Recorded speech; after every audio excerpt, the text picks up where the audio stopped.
समागम का अवसर मिला है। वर्ष में ये दूसरी बार है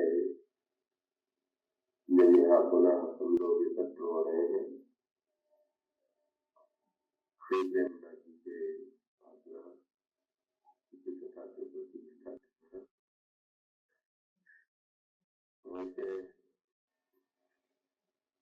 मेरी मान्यता तो ये है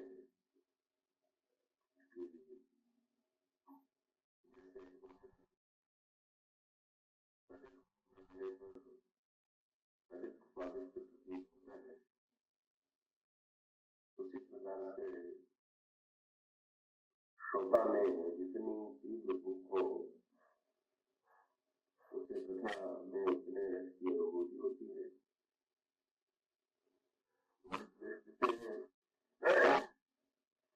लगता है कि आपने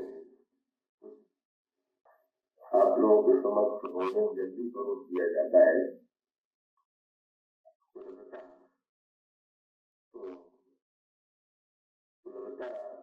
की दृष्टि से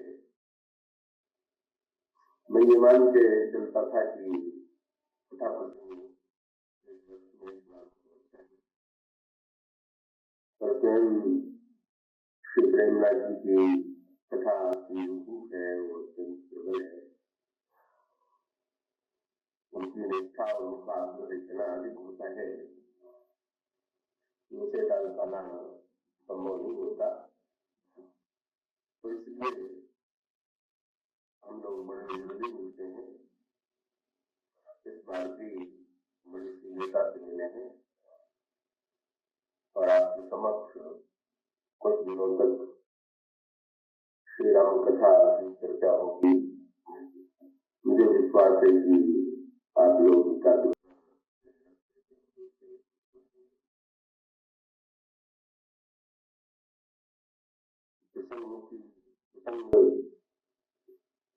की पंक्तियां आपके समक्ष अभी पढ़ी गई हैं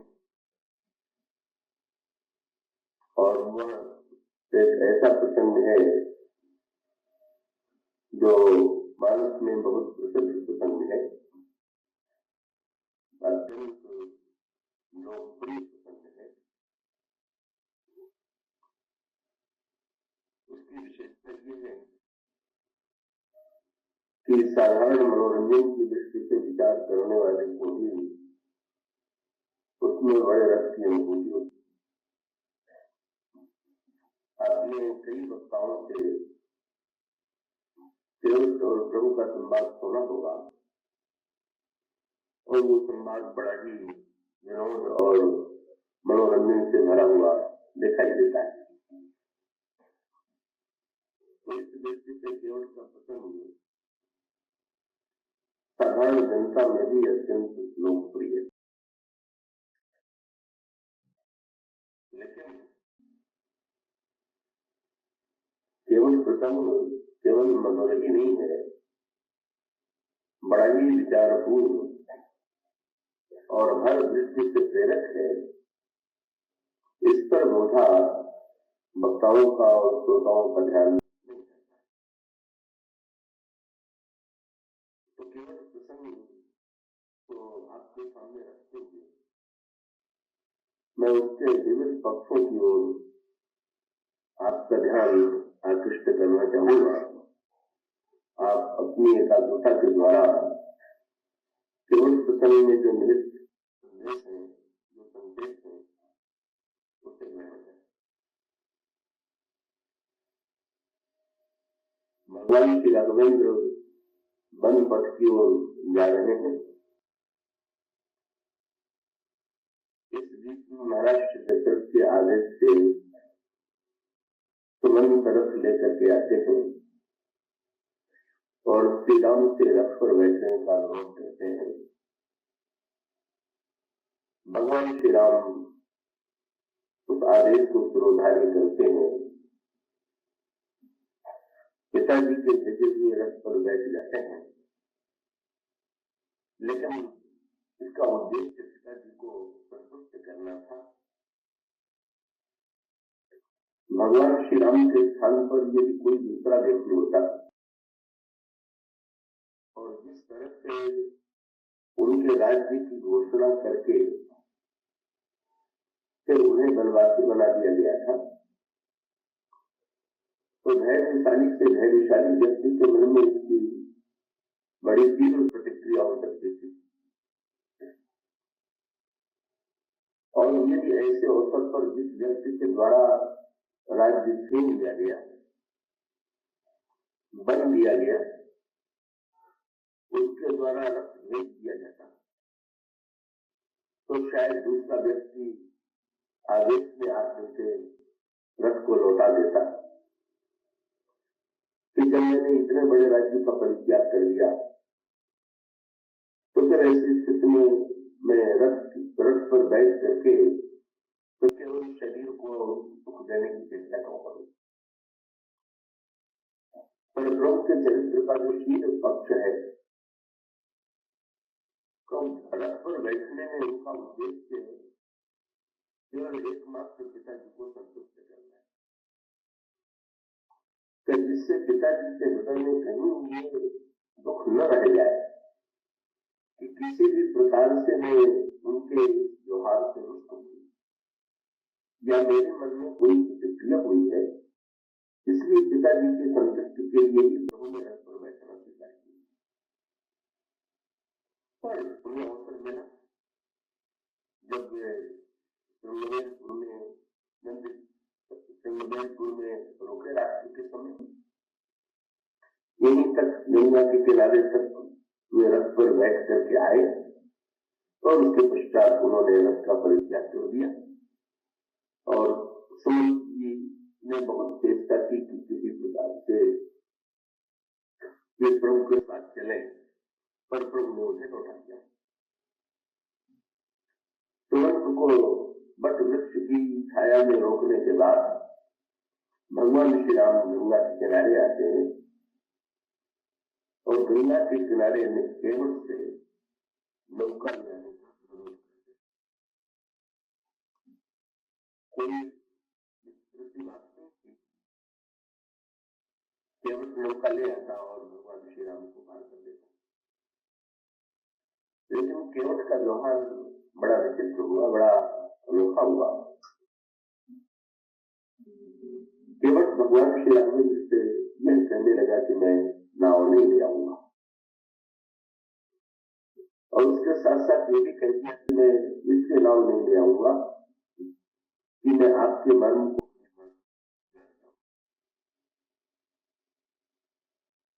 और उसके साथ साथ उसने स्मरण दिलाया भगवान श्री राम को कि मैंने सुना है कि आपके चरणों में कोई ऐसी जड़ी है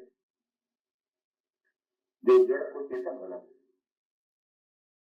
शिला पत्थर की नाड़ी का स्पर्श आपके चरण धूल से हुआ और वो चैतन्य नाड़ी बन गई। मुझे भय है कि जब प्रस्तर जैसा कठोर पदार्थ भी आपके स्पर्श से परिवर्तित हो जाता है, बदल जाता है, तो मेरी ये नौका काठ की बनी हुई है जो जल में रहते रहते और अत्यंत कोमल हो गई है, तो ये तो निश्चित रूप से नारी का रूप ग्रहण करेगी। और इस तरह से जब मेरी नौका किसी मुनि की पत्नी बन जाएगी तो फिर मेरी जीविका का साधन समाप्त हो जाएगा। इसी नौका के द्वारा मैं अपने परिवार का पालन करता हूँ, इसलिए मैं आपसे अनुरोध करूंगा कि आप मुझसे नौका लाने की आज्ञा न दें। किंतु यदि आप का आग्रह यही है कि नहीं मैं तो नौका में बैठ करके पार होऊंगा ही, तो फिर इसका उपाय यही है कि मैं जैसी बात आपसे कहूं उसे आप स्वीकार कर दीजिए। और मेरा अनुरोध यह है कि पहले मैं जल ले आकर के आपका चरण धोऊंगा, आपको नौका पर बैठाऊंगा, पार उतारूंगा। और मुस्कुराते हुए उसने कहा, मेरे व्यवहार से आप ये चिंता न कीजिएगा कि जब प्रारंभ नहीं है जिद कर रहा है तो अंत में तो मजदूरी के लिए भी झगड़ा करेगा। मैं आपसे उतराई नहीं लूंगा, यदि मैं आपको वचन देता हूं। तो भगवान श्री राघवेंद्र केवट की इस अनोखी मांग को सुनकर के हंस पड़ते हैं। लक्ष्मण जी और जानकी जी की ओर देख करके दोनों को उस आनंद में भाग लेने के लिए आमंत्रित करते हैं और उसके पश्चात केवट से भगवान श्री राम कहते हैं कि जिसमें तुम्हारी नौका लगने जाए तुम वही करो। केवट से कहते हैं तुम जल ले आकर के मेरा जल भरो और मुझे सीधी तरह से पार पार दो। केवट काट के कठौते में जल ले आता है और भगवान श्री राम का पद प्रक्षालन करने के पश्चात तीनों को नौका पर बैठा करके पार पार देता है। तो इस दृष्टि से यह प्रसंग केवल इतना ही है। संक्षेप में उतरने के पश्चात जब जनक नंदिनी के द्वारा प्राप्त मुद्रिका को प्रभु देने लगते हैं तब वो लेना भी अस्वीकार कर देता है। भगवान उसे भक्त का वरदान देते हैं और उसके पश्चात वन की ओर। पर इस केवट प्रसंग को चार अलग अलग दृष्टियों से देखा जा सकता है। उन चारों ही दृष्टियों की ओर से मैं आपके सामने इसे रखने की चेष्टा करूंगा।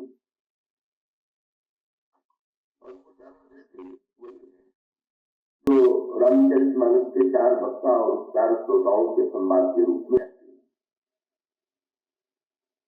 रामचरितमानस में राम कथा को ज्ञान, भक्ति, कर्म और शरणागति की दृष्टि से देखा गया है।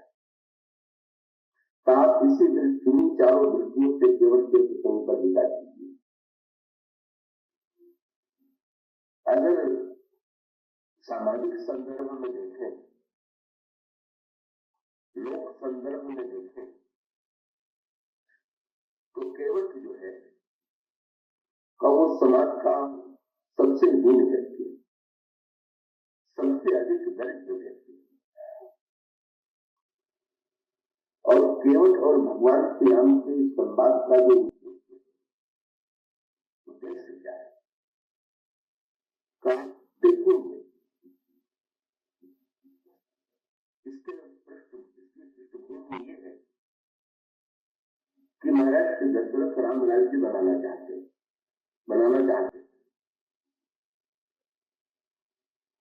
लेकिन वे राम राज्य का वास्तविक अर्थ नहीं समझ पाए। राम राज्य की स्थापना के लिए उनके मन की कल्पना ये थी कि अयोध्या के राज सिंहासन पर मैं श्री राम को बैठा दूंगा और दूसरे मार्ग से राम राज्य। तो क्या सचमुच सिंहासन पर किसी योग्य राजा के बैठ जाने से ही, किसी योग्य व्यक्ति के बैठ जाने से ही राम राज्य की स्थापना हो सकती है? श्री दशरथ इसके लिए सूत्र ये है कि भगवान राम अयोध्या के राज सिंहासन पर बैठे, पर अयोध्या के राज सिंहासन पर बैठने से पहले भगवान श्री राघवेंद्र के चरित्र में अलग अलग कई आसनों की कल्पना की गई और वे अलग अलग आसन जो है वो श्री राम के व्यक्तित्व और चरित्र के अलग अलग आदर्शों को प्रकट करने वाले, और उन आसनों के पश्चात सिंहासन पर श्री राम सबसे अंत में बैठते। तो आपने ये ध्यान दिया हो, लेकिन न दिया हो तो मैं आपका ध्यान आकर्षित कि आप श्री रामचरितमानस में भगवान श्री राम को अलग अलग आसनों पर अलग अलग स्थानों में बैठा हुआ पाते हैं।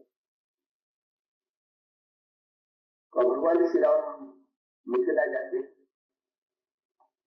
और मिथिला में भगवान श्री राम का स्वागत करते हुए महाराज श्री जनक ने पहले इनको मंच पर बैठाया और उसके बाद श्री गुरु चरण सरोज रज निज मन मुकुर सुधारि, वरणो रघुबर विमल यशो जो उदायक फल चारि, सियावर रामचंद्र की जय। बरबस राम सुमंत्र पठाए, सुरसरी तीर आप तब आए, मांगी नावन केवट आना, कही तुम्हार मरम मैं जाना। चरण कमल रज कह सब कहीं, मानुष करनी मूरी कछुअहि। छुअत शिला भई नारी सुहाई, पाहन तेन काठ कठिनाई। तरनी मुनि घरनी होई जाई, बाट परई मुरि नाव उड़ाई। यही प्रतिपालौ सब परिवारू, नहीं जानौ कछु और कबारू। जो प्रभु पार अवसिगा चहु, मोहि पद पद्म पखारन कहु। पद कमल धोई चढ़ाई, नावन नाथ उतराई चहो। मोहि राम रावरी आनंद सरथ, सपत सब साची कहो। बरु तीर मारहि लखन पै, जब लगिन पाय पखारी हो। तब लगिन तुलसीदास नाथ, कृपालु पार उतारी हो। सुन केवट के बैन प्रेम लपेटे, अटपटे बिहसे करुणा ऐन। चितय जानकी लखन तनु।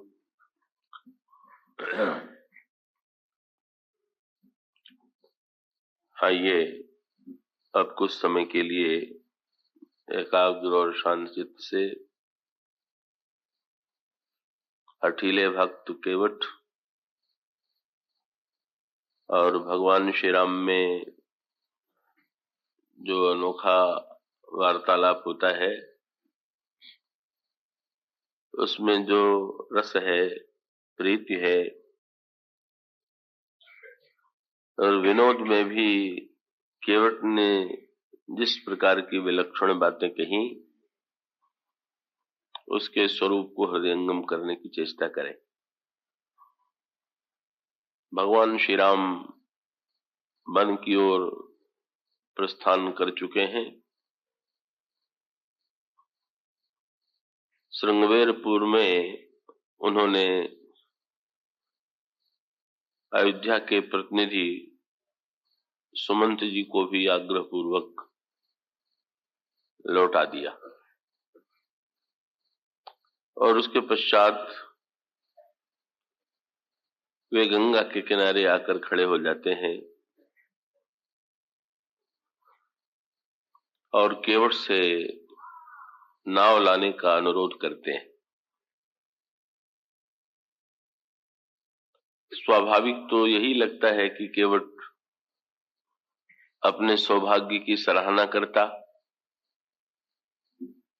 श्री राम ही स्वयं नाव की मांग कर रहे हैं,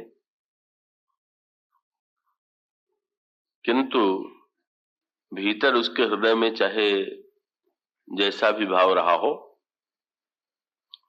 ऊपर से उसने अस्वीकृति का ही स्वर उसके मुख से निकला। पहला वाक्य यही उसके मुंह से निकलता है कि मैं नाव नहीं ले आऊंगा। और इतना ही नहीं, का उससे कोई प्रश्न केवट के व्यवहार से न लाने से ऐसा भ्रम हो सकता था कि कभी कभी जब व्यक्ति किसी को नहीं पहचानता तो उसको उपयुक्त सम्मान नहीं देता है। कोई बहुत बड़ा पदाधिकारी, कोई बहुत विशिष्ट व्यक्ति आ जाए, सामने वाला व्यक्ति उसे नहीं जानता है और उससे साधारण व्यक्ति के समान व्यवहार करता है। पर अचानक कोई यदि उसे बता दे कि नहीं नहीं, तुम जिनसे बातचीत कर रहे हो वे कौन हैं, तो बेचारा संकोच में गड़ जाता है। कई बार ऐसे अवसरों पर लोग क्षमा याचना भी करते हैं, क्षमहु चूका न जानत केरी, मैं आपको नहीं पहचान पाया, मुझसे भूल हो गई। इस तरह की परंपरा है। तो केवट ने प्रारंभ में जब नहीं कहा तो ऐसा लगा कि शायद केवट इन्हें ठीक ठीक पहचानता नहीं कि इसी कारण से इतनी ढिठाई कर रहा है। लेकिन अपने अगले वाक्य से केवट ने भ्रम दूर कर दिया। केवट ने भगवान राम से ये कहा कि आपसे मैं जो व्यवहार कर रहा हूं उससे आपको ये भ्रम नहीं होना चाहिए कि मैं आपको पहचानता नहीं, बल्कि उसने दावा करते हुए कहा कि मैं तो आपको इतना अच्छी तरह जानता हूं जितना शायद ही कोई जानता हो। आपके मर्म को, शब्द भी उसने कहा, मर्म का अभिप्राय होता है अंतरंग रहस्य को। आपके अंतरंग रहस्य को मैं जानता हूं।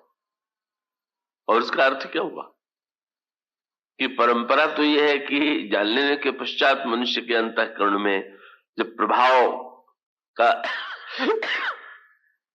ज्ञान होता है तो भय उत्पन्न होता है। पर उसने कहा कि ना ना, मेरे हृदय में तो आपको जान लेने के पश्चात किसी प्रकार से भय की अनुभूति नहीं। भगवान श्री राम ने जिज्ञासा की दृष्टि से देखा, भाई नाव न ले आने का कोई कारण होगा। और तब केवट ने ये कहा कि महाराज, मैंने सुना है कि आपके चरण कमलों में कोई ऐसी जड़ी है जो कि जड़ को चेतन बना देती है। मैंने सुना है कि आपके चरण धूल के स्पर्श से महर्षि ये गौतम की पत्नी अहिल्या जो पत्थर बन चुकी थी वो चेतन हो गई। तो मुझे लगता है कि आप इसी कला का प्रयोग यहां भी करेंगे। भगवान राम कह सकते हैं कि भाई इसको जानने के बाद तो तुम्हारी श्रद्धा और बढ़नी चाहिए थी कि किसी का चमत्कार सुन ले तो चमत्कार से तो श्रद्धा बढ़ती है, श्रद्धा बढ़ती है तो सेवा करने की वृत्ति आती है। लेकिन केवट कहता है कि नहीं महाराज, इसको जान करके मेरे ऊपर जो प्रभाव पड़ा वो प्रभाव बिल्कुल भिन्न है, उल्टा है। क्या? तो केवट ने कहा, मुझे तो ये चिंता हो गई कि यदि कहीं आपके चरण धूल का स्पर्श मेरी नौका से हो गया तो ये मेरी नौका, और उसमें व्यंग भी बहुत मीठा किया, शब्द भी बहुत सुंदर चुना कि पत्थर की शिला, पत्थर की नारी जब स्त्री के रूप में परिणित हुई तो गौतम मुनि आकर के लिवा ले गए। तो मुझे तो लगता है कि मेरी नाव को भी यदि अपने चरण धूल से आप छुला देंगे तो ये भी मुनि घरनी हो जाएगी। कोई न कोई मुनि आकर के इसको भी अपनी घरनी ही बना लेगा। लगता है आपके मन में मुनियों के प्रति विशेष पक्षपात है, इसलिए कि इससे विचित्र बात क्या होगी कि नौका मेरी और घरनी मुनि की होगी। पर कवितावली रामायण में बड़ा मीठा विनोद उसने किया। भगवान राम कह सकते हैं कि अच्छा, तो तुम यही कल्पना कर लो कि अगर ये नारी हो गई तो तुम्हारी पत्नी हो जाएगी। तो केवट ने कहा, महाराज ये संकट तो मैं बिल्कुल नहीं झेलना चाहता। घरनी घर क्यों समझाई हो जू, घर में झगड़े की जड़ कौन लेकर के जाएगा। अगर ये मुनि पत्नी हो जाती है तो मेरा तो मूल भी गया, और यदि मेरी पत्नी होती है तो परिवार में संघर्ष कहा, हमारी पत्नी तो देखते ही रुष्ट हो जाएगी। तो घरनी घर क्यों समझाई हो जू महाराज, एक तो परिवार बढ़ जाएगा तो उसके पालन की समस्या बढ़ जाएगी, और दूसरे पत्नियों में परस्पर द्वेष होगा। तो ऐसी स्थिति में मैं ये नहीं चाहता कि ये मेरी नौका जो है चेतन हो, नारी के रूप में परिवर्तित हो। पर केवट ने फिर ये कहा कि फिर भी मेरी सहानुभूति आपके साथ, यदि आपका निश्चय यही है कि आप पार जाएंगे और नाव से ही जाएंगे। कवितावली रामायण में तो गोस्वामी जी ने यह कहा कि केवट ने भगवान राम के सामने और भी विकल्प रखे कि ये आवश्यक नहीं है कि आप मेरी नाव से ही पार जाएं, मैं आपकी सहायता करने के लिए प्रस्तुत हूं। यही घाट थोड़ी को दूर यह है, कटिलो जल था दिखाई हो जू। महाराज इस घाट से अगर आप जाएंगे तब तो मैं जैसे कहूंगा वैसे जाएंगे। पर अगर आप मेरी एक बात मानिए तो इस घाट से थोड़ी दूर पर एक ऐसा स्थान है जहां केवल कमर तक जल है, वहां नाव की कोई आवश्यकता नहीं। मैं आपको वहीं ले चलता हूं और मैं आपके आगे आगे चलूंगा और आप तीनों जो है मेरा नौका के कमर तक जल से पार हो जाइएगा, कोई समस्या नहीं रहेगी। पर भगवान श्री राम ने केवट की ओर देखा, नहीं भाई, मैं तो घाट छोड़ नहीं सकता। श्री राम के चरित्र की इस रहस्य के, श्री राम के चरित्र के इस रहस्य को केवट जानता था। जब उसने कहा कि ये घाट छोड़ दीजिए तो उसमें एक बड़ा निहित व्यंग था कि श्री राम का अवतार क्यों हुआ है, घाट का उद्देश्य क्या है। का नदी में जल सर्वत्र है, लेकिन जहां पर घाट नहीं है वहां पर नदी को पार करना बड़ा संकट का हेतु बन जाता है, क्योंकि ठीक ठीक पता नहीं कि नदी में कितना जल है। तो घाट को बनाने का अभिप्राय यह है कि नदी में को नियंत्रित करना का, जहां पर घाट नहीं है वहां नदी नियंत्रित नहीं है, नदी मनमानी धारा बह रही है। और जहां नदी के किनारे घाट बना दिया गया तो इसका अभिप्राय यह है कि नदी मर्यादित हो गई। तो श्री राम का अवतार क्यों हुआ? समाज में घाट बनाने के लिए। बल्कि गोस्वामी जी ने बड़ी मीठी बात लिखी। गोस्वामी जी ने से किसी ने पूछा होगा कि जब भगवान का एक अवतार था ही तो फिर दूसरे अवतार की क्या आवश्यकता? परशुराम थे और परशुराम साधारण शक्तिशाली व्यक्ति नहीं थे। परशुराम ने तो रावण के भी विजेता सहस्त्रार्जुन को जीत लिया था। तो फिर ऐसी स्थिति में जो सहस्त्रार्जुन को जीत सकता था, मार सकता था, वो रावण को भी मार सकता था। तो परशुराम जी ही रावण को मार देते, फिर श्री राम को आने की कोई आवश्यकता न रह जाती। तो गोस्वामी जी ने वहां पर इसी घाट वाली बात का सुंदर संकेत किया। गोस्वामी जी ने कहा, परशुराम के ये इसका अर्थ क्या हुआ?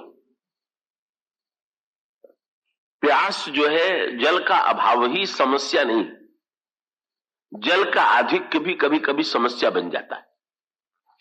व्यक्ति को जल न मिले तो बेचैन, लेकिन जब नदी में बाढ़ आती है तो नदी के जिस जल के द्वारा व्यक्ति का बड़ा लाभ है, न जाने कितने काम नदी के जल के द्वारा व्यक्ति लेता है, लेकिन वही जल जब नदी में बहुत बढ़ जाता है तो नदी का आसपास के गांवों को बहाने लगती है, जीवन के स्थान पर मृत्यु का संदेश देने लगती है, और इस तरह से नदी भयावनी हो जाती है। और तब फिर नदी को सुखाया तो नहीं जा सकता, पर नदी को नियंत्रित करने की आवश्यकता है। और तब इसकी पद्धति यही है कि यदि बांध बना दिया जाए, प्रयाग में जैसे बांध का निर्माण किया गया है, जहां पर भी का नदी की धारा बड़ी वेगवती होती है, जहां बाढ़ आने की अधिक संभावना होती है, वहां यदि बांध बना दिया जाए और साथ साथ घाट का भी निर्माण कर दिया जाए तो उसका परिणाम होगा कि नदी नियंत्रित होगी और उसका दुष्परिणाम नहीं होगा। तो गोस्वामी जी का अभिप्राय क्या कि परशुराम जी का व्यक्तित्व तो एक नदी के समान था, और जिस नदी ने प्रारंभ में समाज को जीवन दान दिया, स्वच्छता दिया, अन्याय को मिटाने के लिए परशुराम जी ने दंड दिया, लेकिन बाद में नदी में बाढ़ आ गई। काहे की बाढ़ आ गई? क्रोध की बाढ़ आ गई।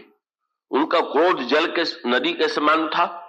समाज में अन्याय मिटाने के लिए, बुराई मिटाने के लिए भी बहुत बार क्रोध की आवश्यकता होती है। अन्याय को अगर कोई व्यक्ति देखता रह जाता है तो समाज में अन्याय को और भी प्रोत्साहन मिलता है, लेकिन उस क्रोध की एक सीमा होनी चाहिए। कब वो सीमा परशुराम के जीवन में नहीं रह गई। तो परशुराम और श्री राम का संवाद क्या है? गोस्वामी जी ने कहा, एक और उफनती हुई नदी और दूसरी ओर श्री राम की जो वचन रचना है, कब वो वचन रचना क्या है? ये मानो घाट का और बांध का निर्माण है। गोस्वामी जी की पंक्ति आपने पढ़ी होगी, घोर धार भृगुनाथ रिसानी, घाट सुबद्ध राम बरबानी। भगवान श्री राघवेंद्र अपने शब्दों के द्वारा परशुराम जी को नियंत्रित करने की चेष्टा करते हैं, उनके क्रोध को नियंत्रित करने की चेष्टा करते हैं और क्रोध के द्वारा समाज में जिस आतंक की सृष्टि हो गई है उसे मिटाने की चेष्टा करते हैं। तो श्री भगवान राम का व्यक्तित्व जो है वो मर्यादा की सृष्टि करता है, अतिरेक को मिटाता है। यही उनके मर्यादा पुरुषोत्तम रूप का तात्पर्य है। और जब वे गंगा के किनारे केवट से नाव मांगने लगे तो केवट ने व्यंग किया, आप इस घाट को छोड़ दीजिए तो काम बन जाए। केवट को यह भी पता था कि न घाट छोड़ेंगे, जब घाट बनाने आए हैं तो घाट छोड़ेंगे कैसे। इसका अभिप्राय है कि आप अपने चरित्र की मर्यादा को छोड़ दीजिए तो आप सरलता से भी अपना काम बना सकते हैं। पर अगर आप उचित पद्धति के द्वारा मर्यादा, इसका सांकेतिक अर्थ क्या, नदी को नाव के द्वारा पार करना ये मर्यादा, और नदी को बिना किसी नौका के ही चाहे जैसे पार करने की चेष्टा, इस पे व्यक्ति का अतिरेक और दुस्साहस। तो केवट का तात्पर्य है कि आप समाज में मर्यादा स्थापित करने आए हुए हैं,